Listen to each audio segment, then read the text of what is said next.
A tremendous amount is at stake for the U.S. and the global economy. The U.S. and China say they'll temporarily reduce the tariffs they added to each other's imports starting Wednesday. In a joint statement, they say they'll each cut them by 115 percentage points for 90 days. The countries say they're committing to ongoing trade talks during that time. The announcement comes after officials spent the weekend negotiating in Switzerland. The U.S. economy is reeling from President Donald Trump's 145% tariff hike on many Chinese imports and China's retaliation. Goldman Sachs now predicts a key inflation gauge effectively will double by year's end. The National Retail Federation forecasts at least a 20% drop in U.S. imports year over year in the second half of 2025. We have right now no ships leaving China for the West Coast. That's the first time we've seen that since the COVID pandemic. We are hearing retailers talk about empty store shelves within weeks. Experts say negotiating the finer details of trade deals can take months or years. They say implementation also requires time. The global economy is not a light switch. You can't just turn off and off the US-China economic relationship and then expect there's not going to be some short circuiting. I'm Amy Kiley reporting.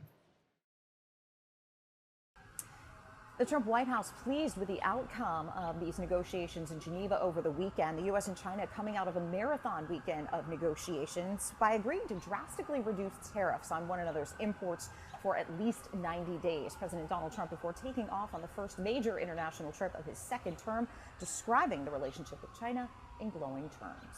They were very happy to be able to do something with us. And the relationship is very, very good. I'll speak to President Xi maybe at the end of the week. With this new 90-day agreement, which takes effect Wednesday, the U.S. will lower tariffs on Chinese goods from 145% to 30%.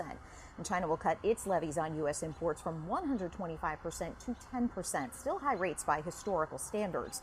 The director of the National Economic Council, Kevin Hassett, described it as a, quote, historic fresh start in the relationship between the world's two largest economies. He also defended Trump's aggressive approach to the global trade negotiations, which has resulted in a back and forth between China and the U.S., ratcheting up tariffs on one another's goods. If you do anything that might change the status quo, then that's going to add to uncertainty. But the uncertainty is on the right side of the American worker, because ultimately, if the uncertainty works, then you move to a better place. And that's what we're seeing in country after country after country. Global markets reacting in very positive fashion to the news Monday. It's also a sigh of relief for at least 90 days for businesses and consumers. The sky-high tariffs had pretty much stopped trade with China. That risks supply chain shocks, higher prices, and shortages. And President Trump taking off on Monday to a trip that will include stops in Saudi Arabia, Qatar, and the United Arab Emirates. His administration says the goal is to shore up relationships in a crucial part of the world and also make more economic deals. At the White House, I'm Karen Kafa.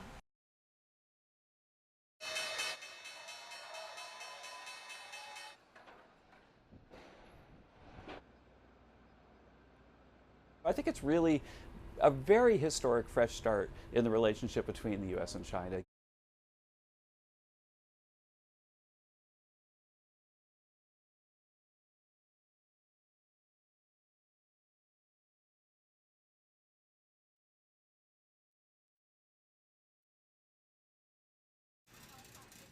We currently do not have any container ships at port right now.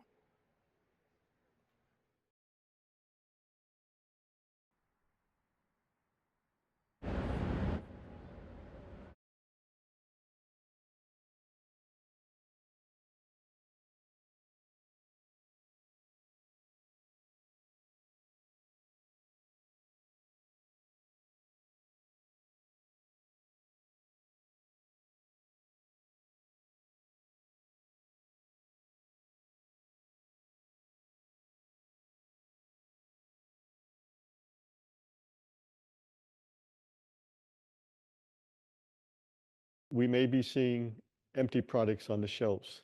So this is now going to be felt by the consumer.